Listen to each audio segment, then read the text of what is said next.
अब मैं बार बार बोलता हूँ, ये किताब का जिक्र करता हूँ। ये क्रांति और प्रतिक्रांति किताब है, बाबा साहब की लिखी हुई। ये एक है। दूसरी किताब है बौद्ध, ये फायान की। कि चीन तीन चाइनीज राइटर ये आए थे ना, ट्रेवलर्स। उसमें से फायान की जो बुक है, उस बुक में लिखा है कि भारत का असली इतिहास क्या है और क्या छुपाया है वगैरह। और एक तीसरी किताब भी है मेरे पास, the Buddha and his Dhamma kingdom. तो बुद्ध का जो राज्य था, वैसे तो वो राजा नहीं थे, लेकिन जिस इंसान ने दुनिया का सबसे बेहतरीन ज्ञान दिया हो, उसको किंग कहते हैं, किंगडम की इसमें।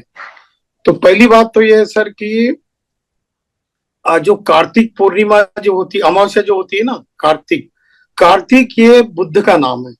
बुद्ध के जो 1008 नाम बताए जाते हैं, उसको ये लोगों ने अपने इस पे लगा दिया कि 1008 नाम होते हैं। तो उसमें से बुद्ध का नाम कार्तिक है।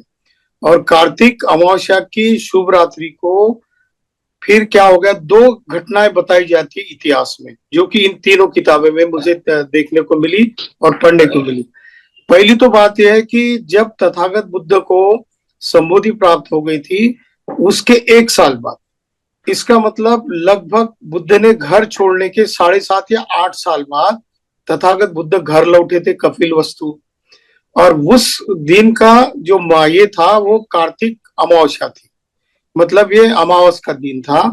तो उस दिन जैसे कि कोई राजकुमार का या कोई राजा का या कोई अभी आज के काल में कोई प्राइम मिनिस्टर प्रेसिडेंट आता है, तो वहां पर जल्लोष होता है, उसका प्रोटोकॉल होता है, वो सारा कुछ होता है। यहाँ तो बुद्ध होकर आए थे, सिद्धार्थ गौतम, अब वो बुद्ध बन गए थे। इसीलिए उनके कपिल वस्तु नगरी में सारे गांव वाले लोगों में, अमावस्या है तो सबको पता है कि उस दिन अंधेरा होता है। तो अंधेरों में उजाला करने का काम बुद्ध ने किया, क्योंकि बुद्ध यानी जागृत व्यक्ति, जिसने अपने सारे दुखों को नष्ट करके ज्ञान को विकसित किया, ऐसा प्रकाश दिया। उस प्रकाश के उपलक्ष्य में, ऐसे महामानव के उपलक्ष्य में, सारी कपिल वस्तु नगरियों में उस वक्त के जितने भी तेल के दिए होते होंगे, या गांव में बड़ी मशाल होती थी, एक बड़ा पत्थर का ये होता था और उसके ऊपर गोल पत्थर का ये होता, उसमें तेल डाला जाता था और उसमें एक बाती होती थी। चौक चौक में ये दिए इसीलिए जलाए जाते थे कि रात को लोगों को दिखाई देने लगे। और उसके ऊपर एक टोप भी होता था, ताकि बारिश आए तो ये दिया बुझे ना। और थोड़ा जाली होती थी कि हवा अगर आ जाती है एक तरफ से, तो हवा भी रुक जाए। तो ऐसे ये दिए तो लगाए जाते थे अक्सर। पर इस दिन क्या हुआ, वो अमावस का दिन था और बुद्ध वहां पर लौट आए, इसीलिए बुद्ध के स्वागत में घर घर में दिए जलाए गए। तो ये हो गया। और ये दिए का दान क्या है, तो दीप दानोत्सव। इसका मतलब है कि हम लोग दिए जला के ये तथागत बुद्ध का प्रकाश से हम स्वागत करते हैं, दियों का दीपावली के माध्यम से दान देते हैं। एक रेफरेंस आया। दूसरा रेफरेंस आया है कि जो फायान की जो किताब मैंने बताई है, फायान, इसिंग और यॉन शाओ, ये तीनों चाइनीज राइटर्स है, ट्रेवलर्स है, जो कि इंडिया में आए थे। उसमें इसिंग के इसमें और फायान की इसमें। तो युआन शॉन्ग जो है, वो सम्राट हर्षवर्धन के काल में आया था। तो लगभग 630 से तो 642 के करीब, मतलब आज से लगभग लगभग 1400 साल पहले। और बुद्ध होने के बाद लगभग 800 साल, 800 या 800 900 साल। तो इसका मतलब वहां तक जो दिए जलाए जाते थे कार्तिक पूर्णिमा को, वो तथागत बुद्ध को ही स्वागत करने के लिए ये प्रथा बन गई थी, इस दिन का ये था। पर अशोक के काल में क्या हुआ, सम्राट अशोक के काल में ऐसा एक प्रूफ है कि सम्राट अशोक ने जो सारा शासन एक्युपाई कर लिया, बुद्धिज्म को अडॉप्ट कर लिया, तो उसके बाद ये हुआ कि सम्राट अशोक के काल में भी ये प्रथा शुरू हो गई। तो वो दीप दानोत्सव का ये दो दो जगह का हमको ऐसा प्रूफ मिल जाता है। अब दिवाली का धनतेरस जो है, जैसा कि सुधीर राज सिंह सर की एक वीडियो है, आपने देखी होगी। धन यानी धान होता है, धनतेरस। और एक ये उसको ये कहते हैं तंदुल। तंदुल मराठी में तांदुल बोलते हैं, चावल को तांदुल।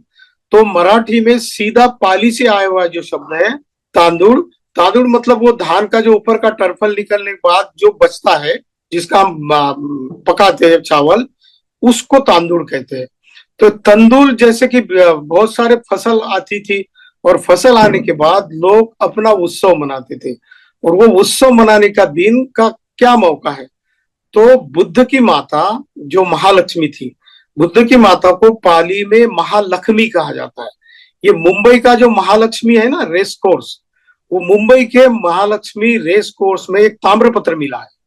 तीन चार प्रकार के एविडेंसेस हमको मिलते हैं अक्सर। एक तो गुफा लेख होते हैं, शिलालेख होते हैं, स्तंभ लेख होते हैं, और या फिर ताम्र लेख होते हैं कि कोई राजा या कोई एखादा व्यापारी या कोई श्रेष्ठी या कोई धनवान व्यक्ति अपनी जगह अपनी कोई विहार बना के देता हो, तो उसके ऊपर लिखा होता है। जैसे कि आप देखते हैं रवि वर्मा ने जो बनाई हुई जो मूर्ति है ना लक्ष्मी की, उसके बगल में दो हाथी है, हाथी को नाग बोलते थे, उनके हाथों में कमल का फूल है। तो ये वाला चित्र है, ये चित्र अपने इसमें है, गुफाओं में लिखा है, स्तंभ में भी है। तो हमारे जो एमपी के जो तहसीलदार साहब है, उन्होंने उसका अर्थ बताया कि उसमें जो ऊपर से लिखी हुई धम्म लिपि है, उसमें जिसने ये लेख लिखा और जिसने ये विहार बना के दिया, उसका नाम था डोनेशन का। तो उसके नीचे लिखा है कि तथागत बुद्ध की माता महालक्ष्मी जो है, महालक्ष्मी यानी ऐसी लक्ष्मी, लक्ष्मी यानी पत्नी, ऐसी महिला जो महान व्यक्ति को जन्म देती है, इसीलिए उसका नाम महालक्ष्मी पड़ा है।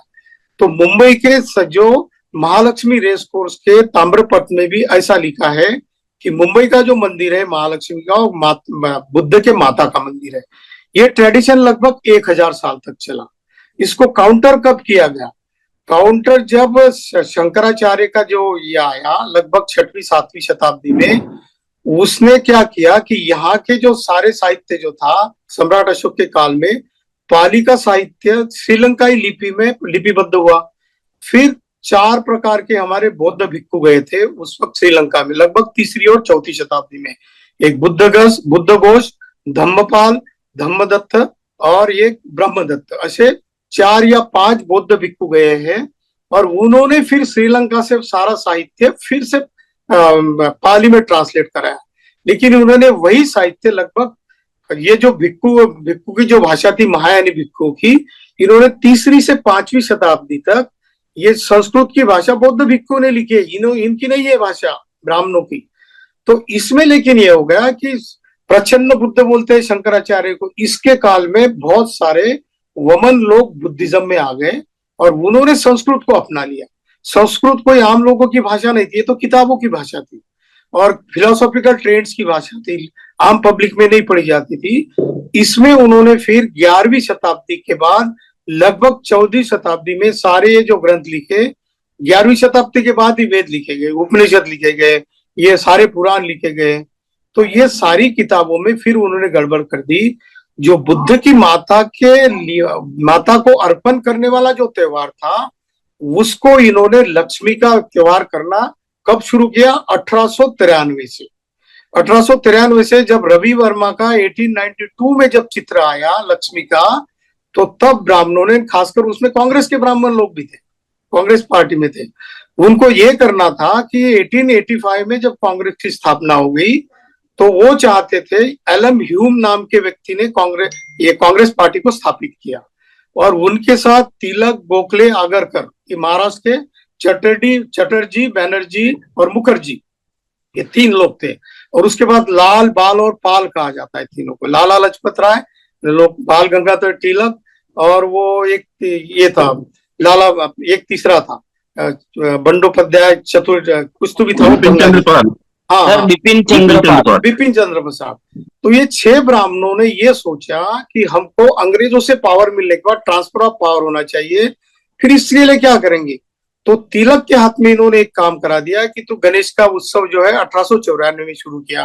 वो शिवाजी महाराज का इतिहास डुबाने के लिए इन्होंने ये शुरू किया।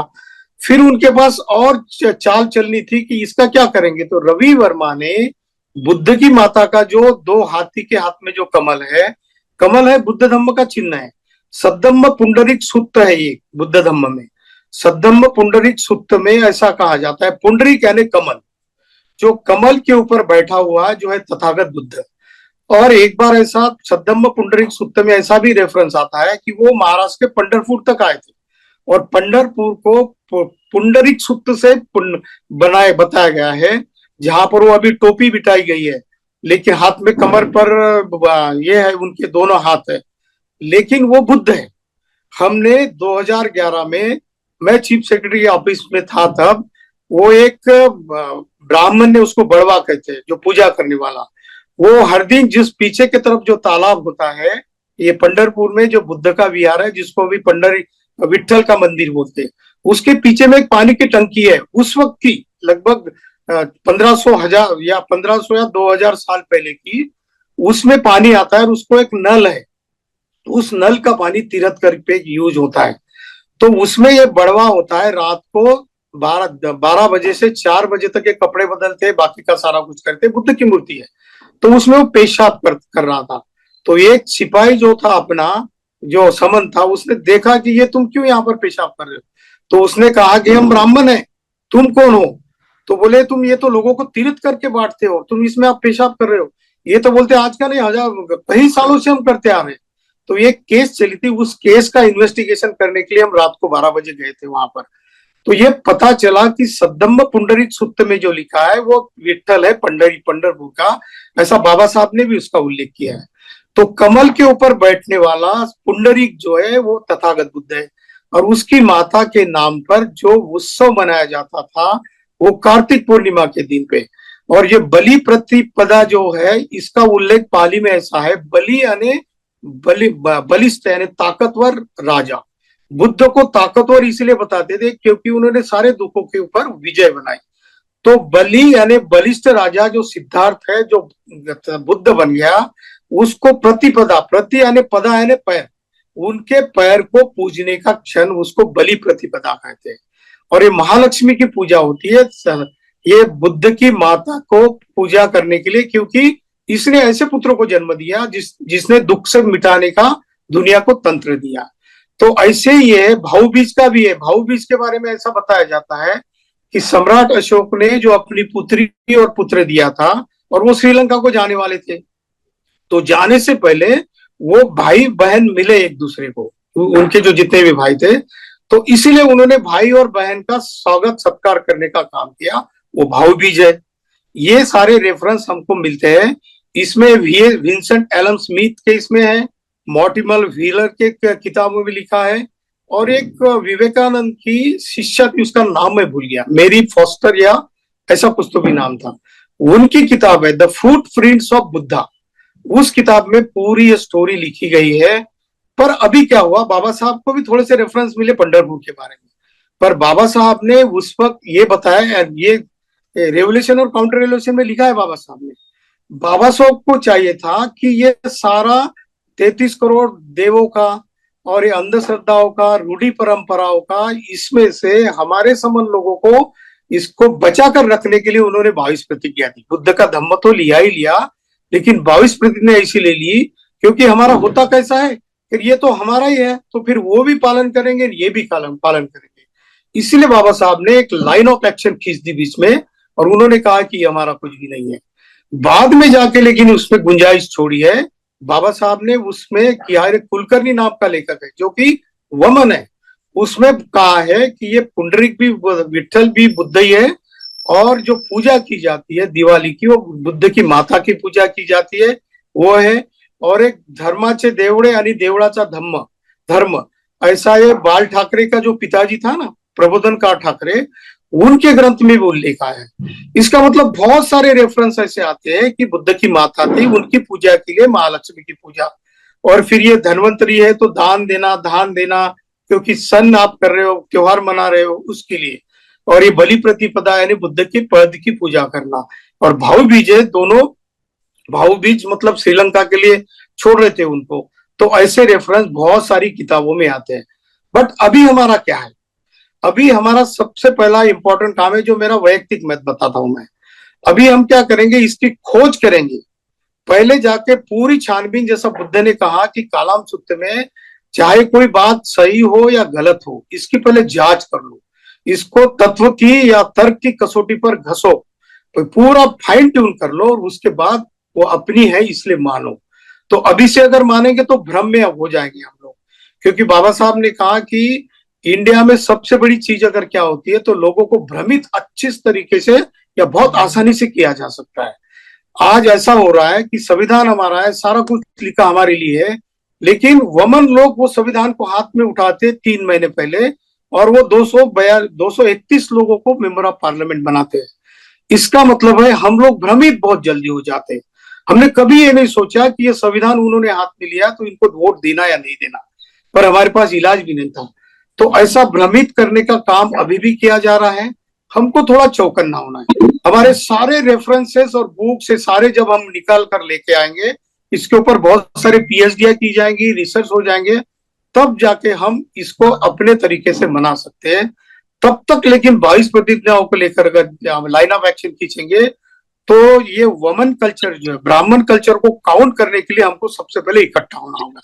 क्योंकि जब तक समाज का समणों का एक मत नहीं होता, अभी बहुत सारे भ्रम है। कुछ लोग बोलते हैं कि आपको 22 प्रतिज्ञा दी है तो ये कैसा तुम्हारा ये हो गया। कल हमारी बहन जी ने भी कहा कि हमारा नहीं है। जिसके पास जो रेफरेंस है उसकी वो बात कर रहा है। पर जहां तक मेरा सुझाव है इसमें कि हम लोग इसके ऊपर ज्यादा से ज्यादा रिसर्च करेंगे और पूरे सच को इकट्ठा लाकर आएंगे और फिर हम डिसाइड करेंगे कि हमारा क्या है। वैसे तो देखा जाए सारा इतिहास ही हमारा है। चोरों का कभी इतिहास नहीं होता, चोरों की संस्कृति नहीं होती, चोर कोई प्रोडक्शन नहीं करता। चोर चुरा कर लेके आता है और उसके ऊपर अपना ठप्पा मार देता है। तो ये वमनों की संस्कृति, सारी चोरों की संस्कृति, इनका ओरिजिनल कुछ भी नहीं है। जो भी कुछ है सारा ये बुद्धिज्म का है, जैनिज्म का है और हमारे पुरखों का है। बस इतनी सी बात मुझे कहनी थी। अगर मेरी बात से किसी को अगर गलत लगा हो या कुछ आपको बुरा साबित हो ऐसा लगा हो तो समन संग मुझे माफ करे। संगं नमामि संगं नमामि संगं नमामि।